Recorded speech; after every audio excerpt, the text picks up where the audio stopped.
Shalom, this is Daniel with Bless Israel Network, and this is another episode of Eye on Israel.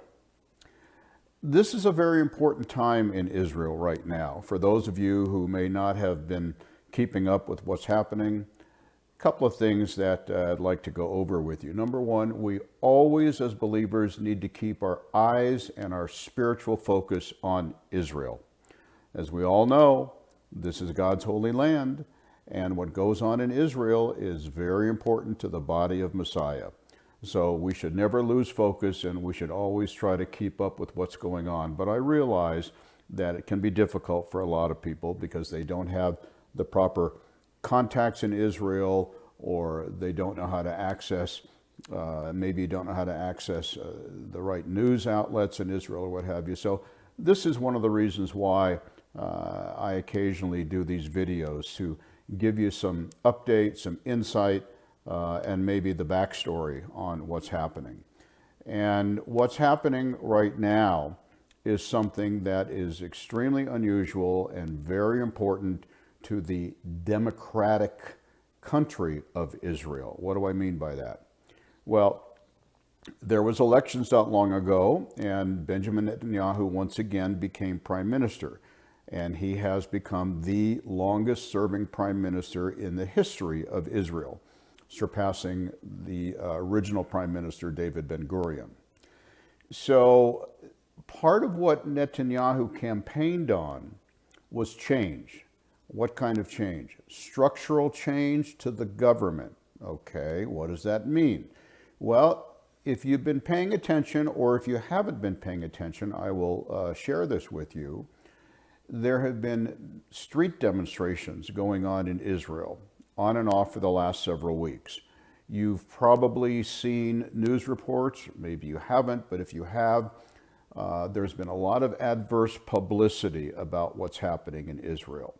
Some governments have been critical, other countries rather, governments have been critical of what's going on in Israel. Certainly the Biden administration, which is extreme far left, never been a real strong friend of Israel, is very much pro-Arab Palestinian.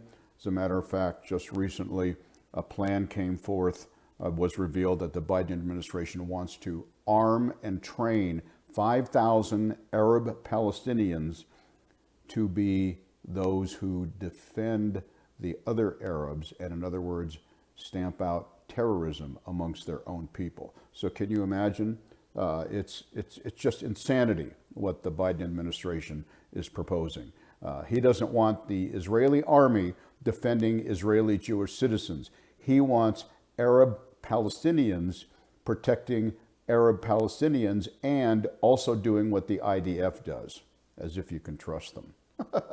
Well, anyway, getting back to the election, the changes. You may have heard there's a term which has been thrown around quite a bit called judicial review. Okay, that's an interesting term. What exactly does it mean? Well, you've seen all these people, most of them young people, out in the streets demonstrating, quote unquote, saving democracy, that Israel is no longer going to be a democracy if these proposed changes that Netanyahu's ruling coalition gets through. Well, let's unpack that a little bit. First of all, most of the people that are out in the streets are younger. They haven't really examined the issue thoroughly. The news media is left-wing almost all over the world, with a few exceptions. In the U.S., you have Fox News, which is turning a little bit less conservative than it has been. Newsmax is definitely conservative. But virtually everything else in the U.S., with a few exceptions, is liberal. The media in Israel is extremely far left. The demographics of the population, for the most part, are fairly liberal and left as well. So these cries of protecting and saving democracy, which is what you hear being spoken of. Even my own family, that was born and raised and has lived in Israel forever, is in favor of this the demonstrations and are predicting that the country is going to turn into a dictatorship if these proposed judicial changes go through. Well, allow me to give you some context about what's happening. And this dates back to 1995. In 1995, something horrific happened in Israel. Then Prime Minister Yitzhak Rabin was assassinated by an ultra-right-wing conservative religious Jew named Yigal Amir. Sorry about that. And he's still in prison.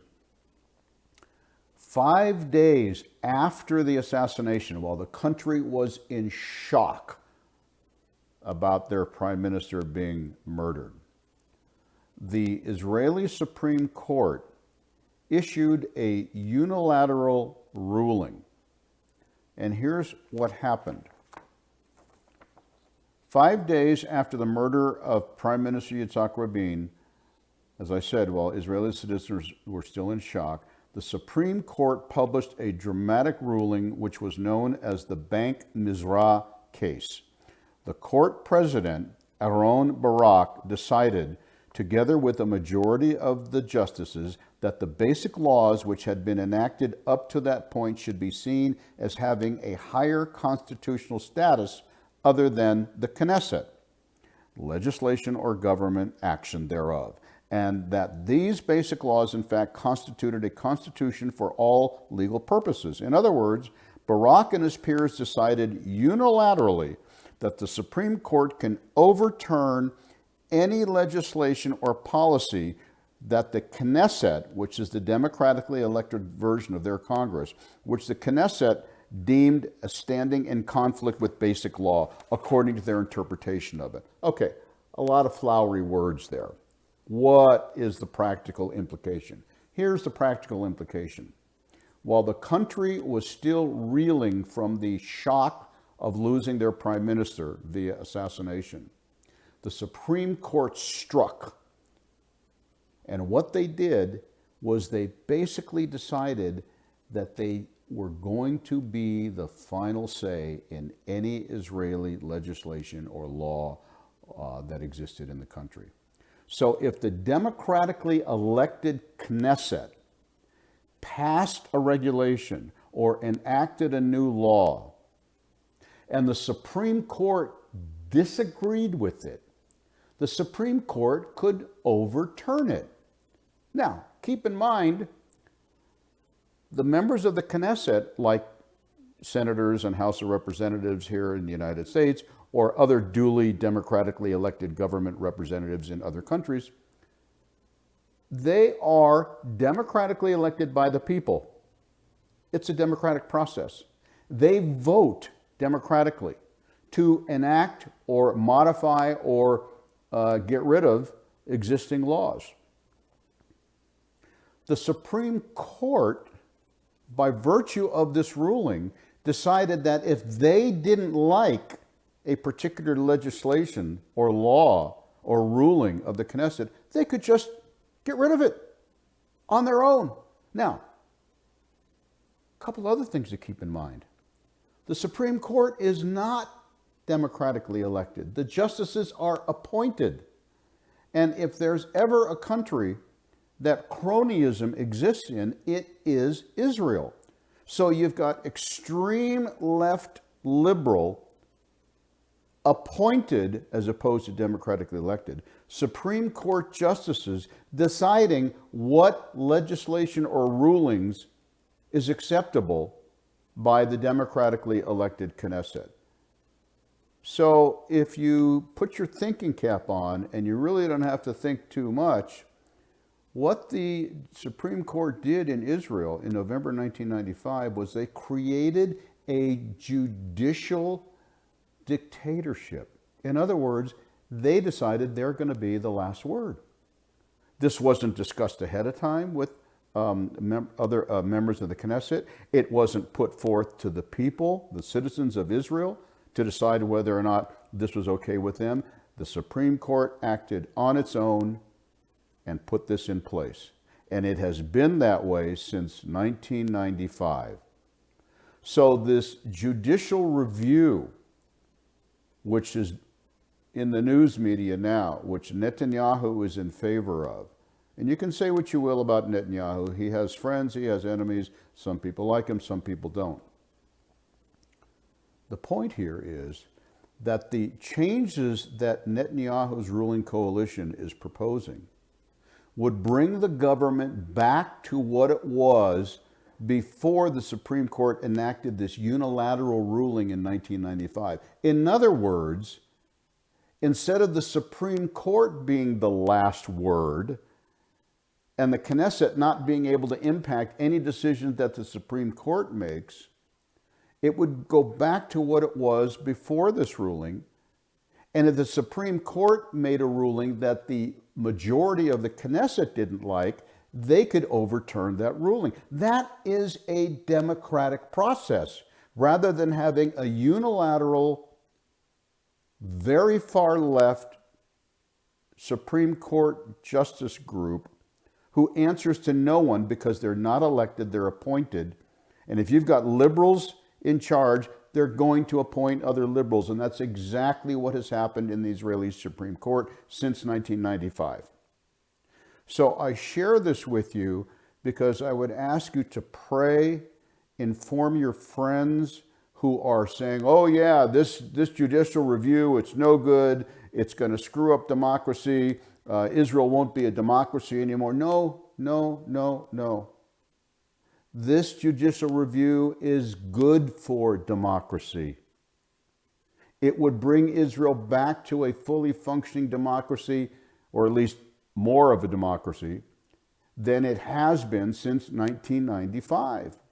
So I hope that this makes sense to you and that you haven't been besmirched, confused, manipulated by anyone who says, oh, you can't put through anything Netanyahu wants, you can't trust him, he's a dictator, blah, blah. Well, I'm not talking about all the other issues related to Netanyahu at the moment. I'm talking about this one issue related to this judicial review, which by far and away liberals are just screaming about. Oh, we can't let this happen. Israel will become a dictatorship. No, it won't, my friends. It would be beneficial for Israel and the people of Israel if this judicial review did go through. It hasn't happened yet. They've had one reading of one of the proposed changes, which has passed. There's still more steps that need to happen, but I share this with you so you can be as informed as possible about what's going on in Israel. And I would dare say, most of the young people that are out in the streets demonstrating and blocking roads and blocking trains and blocking buses, which in my opinion, I don't care what the issue is, no one has the right to block public transportation and block thoroughfares and prevent the average everyday private citizen from going about what they need to do. I'm sorry. No cause, no issue justifies that kind of behavior. But this is what's going on in Israel. They've had hundreds of thousands of people in the streets. So please pray about it. Inform your friends. If you're in a church group or you're in a home study group or what have you, maybe your pastor or your rabbi or whoever leads your worship service or whoever's leading your home study group, if Israel comes up, please share this with them because people need to know the facts. And as we have heard it said many times, the truth will set you free. So I hope you've enjoyed this. I hope this has blessed you. If you feel so inclined, please drop us a note, support our ministry. We will do our best to try to get out and meet with people personally in the very near future. But in the meantime, I hope you've been blessed by this, and please consider supporting our ministry. May you be blessed abundantly, especially with the upcoming Passover season.